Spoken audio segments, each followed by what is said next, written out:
మంచిర్యాలలోని ఎన్టీఆర్ నగర్లో పోలీసులు cordon search నిర్వహించారు. రామగుండం పోలీస్ కమిషనర్ అంబర్ కిషోర్ జూ ఆధ్వర్యంలో జరిగిన ఈ తనిఖీల్లో సరైన పత్రాలు లేని 166 బైకులు, 5 ఆటోలను సీజ్ చేశారు.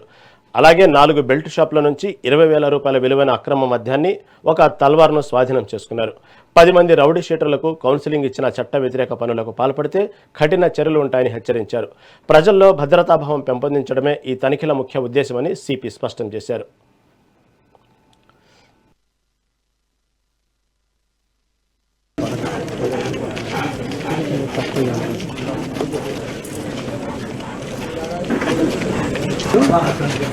ఇక్కడ ఈ ఏరియాలో అన్ని ప్రశాంతంగా ఉన్నాయి.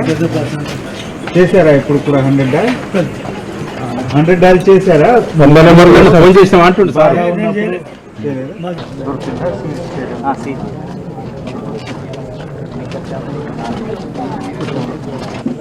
వదిలిపెడితే చేంజ్ చేస్తే మార్పు వస్తే మంచిది, లేకపోతే జైలు పంపించాము, మళ్ళీ పంపిస్తాము.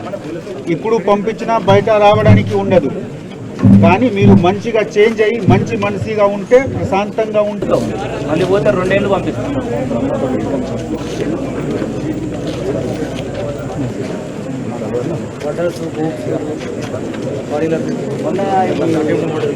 మొత్తం బయట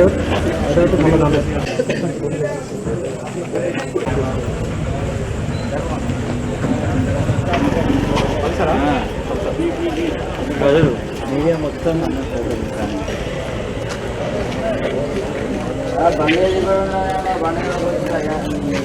బండి తీసుకు ఒకటి తీసుకొని అక్కడ పెట్టి రాబట్టి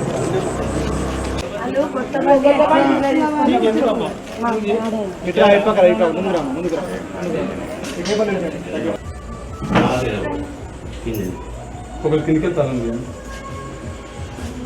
లైట్ అయ్యి లోపల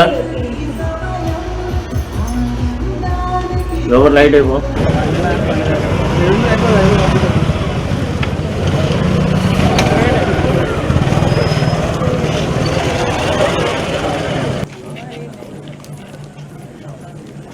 మంచి పని చేసి ప్రజల కోసం ఉండాలి, మంచి పని చేయాలి, మంచి పేరు సంపాదించుకోవాలి. ఇది మన లైఫ్ కి అందరికి ఒక సామాన్య మనసి ఉంటే, ఒక పెద్ద జననాయకు ఉంటే అందరికి ఉద్దేశం ఒకటే. వేరే వేరే స్టేజ్ లో మనం పని చేస్తున్నాము. మేము ఒక పదవిలో పని చేస్తున్నాము, మా డీసీపీ గారు, ఏసీపీ గారు ఒక పదవిలో పని చేస్తున్నారు, మా కానిస్టేబుల్ గారు ఒక పని చేస్తున్నారు. కానీ అందరికీ ఉద్దేశం ఒకటే, ప్రజాకి ఒక రక్షణ ఇవ్వాలి, శాంతి భద్రత కలిగించుకోవాలి.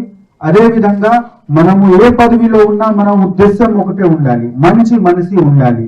మాకు చూసి పక్కన వాళ్ళు ఈయన మంచి మనిషి, మా కొడుకు మా కూతురు కూడా ఆ విధంగా ఉండాలి, ఆ కోరిక ఉండాలి.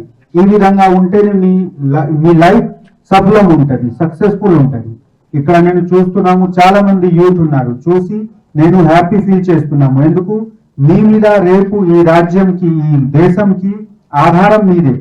కానీ డీసీపీ గారు చెప్పిన కొన్ని విషయం మంచి లేదు. అంటే రోడ్డు మీద వచ్చి తమాషా చేస్తే మేము ఎంత స్నేహంతో మీకు చూస్తున్నాము, పిలిచి మాట్లాడుతున్నాము, తప్పు కనిపిస్తే తప్పకుండా కఠిన చర్య ఉంటది. నేను ఎవరికి విన్నాము, ఎవరికి క్షమించుకోలేము.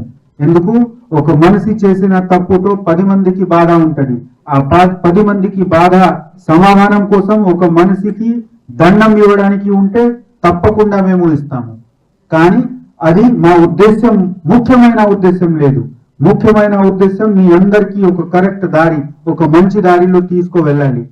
మంచి పని చేసి ప్రజల కోసం ఉండాలి, మంచి పని చేయాలి.